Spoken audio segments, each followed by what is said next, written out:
What's happening, everybody, and welcome back to the Chaplaincy on the Go podcast. I'm your host, Josh Zorhoff, and I am a teaching pastor and a counselor in the West Michigan area. And this podcast is brought to you by the Fearless family of churches and my good friends at Care Portal. And we're excited to continue on a conversation about marriage and about how we can communicate better in our marriages. If you remember on our last episode, we had a guest on, Dave McGovern, talking about the reality of how communication killers can break down our ability to connect with our spouse in meaningful ways, share our thoughts and feelings with them.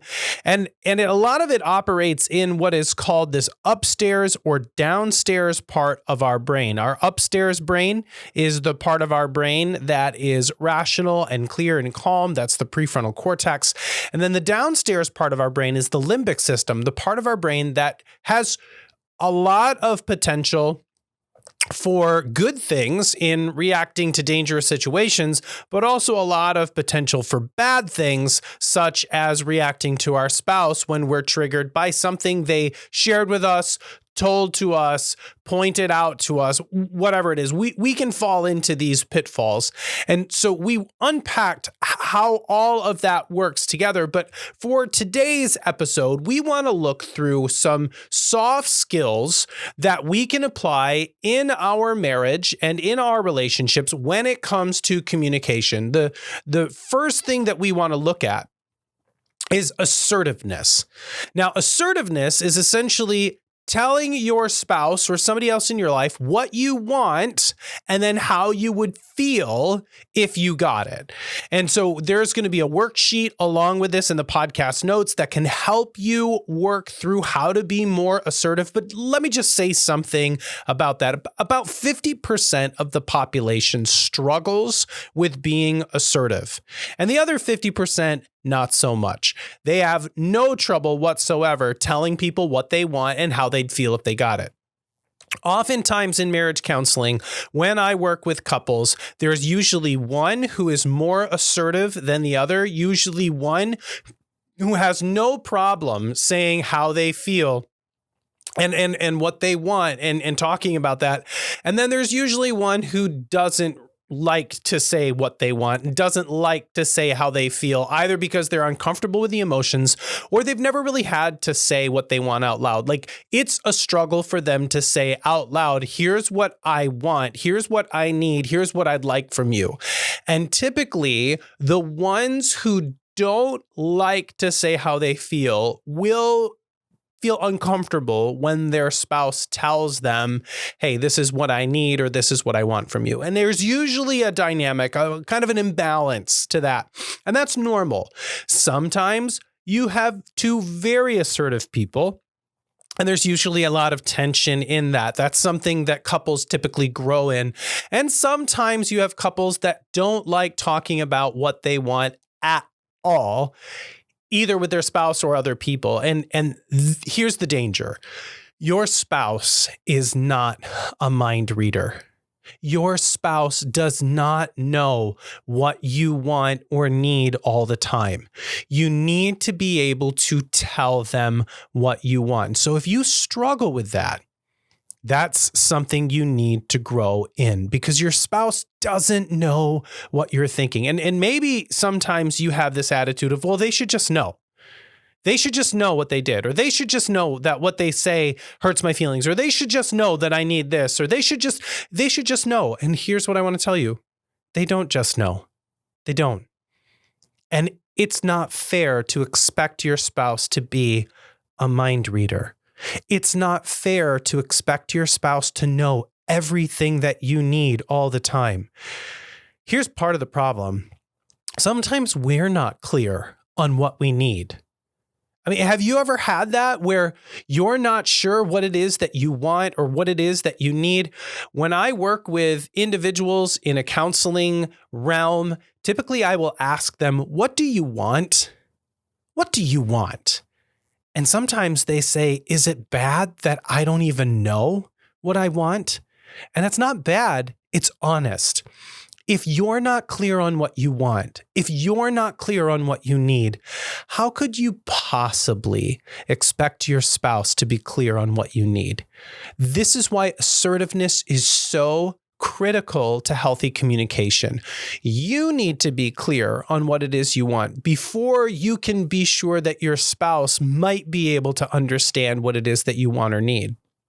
So here's the first exercise to work through. I call it creating a wish list, but you really want to walk through 2 or 3 items that you want more or less of in your relationship, and you need to be as specific as possible.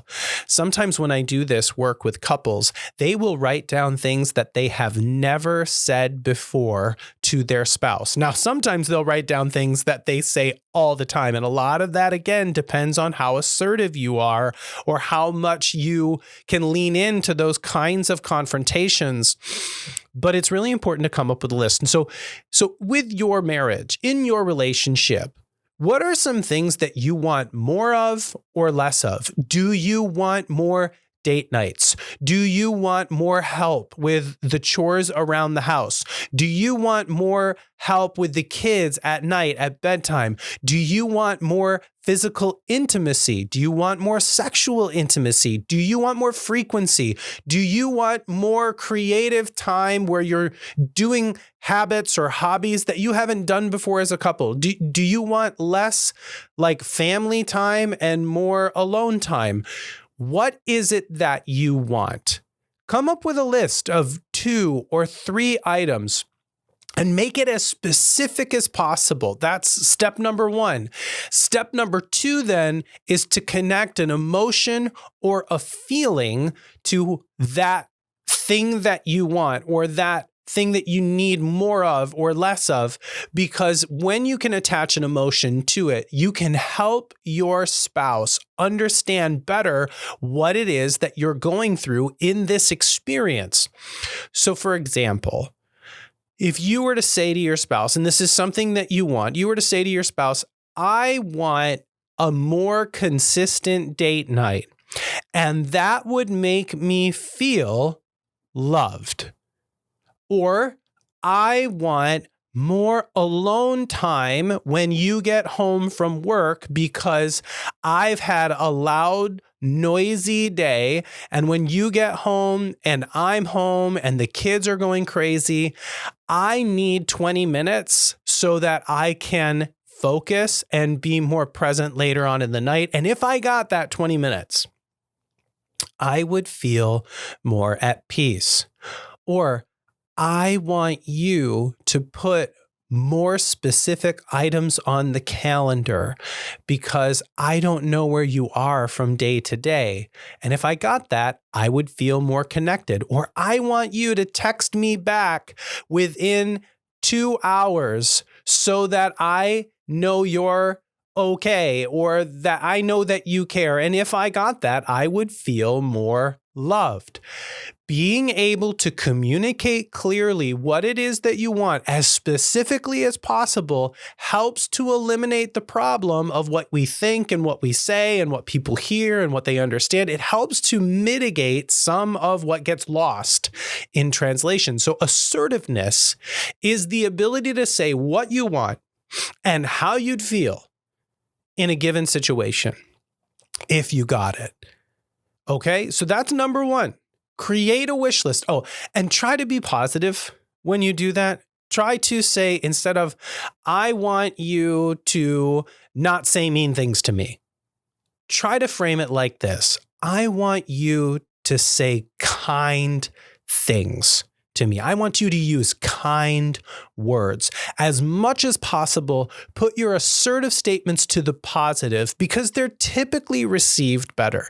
Negative statements tend to feel shaming, tend to feel like criticism, and tend to move us into that downstairs basement brain or that downstairs part of our brain. And so try to create a wish list that is positive. Again, 2 or 3 items, and you can follow along in the worksheet in this. So assertiveness is step number 1.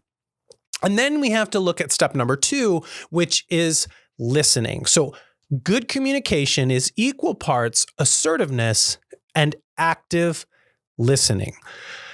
Active listening is different than just trying to hear what the other person is saying. A lot of us can, in fact, hear. Now, there are some of us who cannot. And that's a reality. And so that's understandable. At the same time, most of us who have full faculty of our hearing are capable of listening, but not everybody actively listens. Active listening is the art, for lack of a better term, the art of interpreting what the other person is saying and understanding what they're talking about as they're saying it. Most of us listen to respond. Very few of us listen to understand. And active listening is a way of communicating, I understand what it is that you are telling me. Whether you say it or write it down, I'm listening to understand. And there's a very specific formula that I work through with couples that can help us actively listen. The first element is to listen in a way where you are telling yourself what a person is saying to you as they're talking. You're not listening to respond. You're not crafting a statement in your mind of how you're going to rebut or how you're going to talk back to them or how you're going to prove your point. You are simply listening to get it right. I love what Brené Brown says. She says, I'm not here to be right. I'm not here to be right. I'm not here to be right. I'm here to get it right. Listening in a way where you are certain that you are clear on what the person is saying. And when they talk, you are repeating to yourself, what is this person saying? What information are they putting in? What emotions are they attaching to it? How do I understand what this person is really communicating to me? How do I get clear on this? And then when you think you have a good idea, you share back to that person in a form of mirroring. You communicate back in your own words what it is you think you've heard. So if your spouse says to you something like, Josh, I wish that you would do the dishes at night before we go to bed so I don't have to wake up in the morning and have a sink full of dirty dishes. And if I got that, I would feel more peaceful in the morning. A good active listening statement is saying, if I hear you correctly, you want me to make sure the sink is empty and all the dishes are taken care of. And if you got that, there would be more harmony in our morning. You're taking what they say, you're filtering through, you're using your own words different from what they said, and you are repeating it back to them. And the goal here is that the person you're communicating to feels like you understand them. So really simple, a really simple formula to work through here is name of spouse. I want whatever it is that's on your wish list. And if I got that, I would feel, put a feeling word to it. And then as you take time to listen to what your spouse is saying, use this phrase, name of spouse. Hey, if I hear you correctly, you want whatever it is that they want in your own words. And if you got that, you would feel whatever it is they are communicating to you in their feeling words back to them.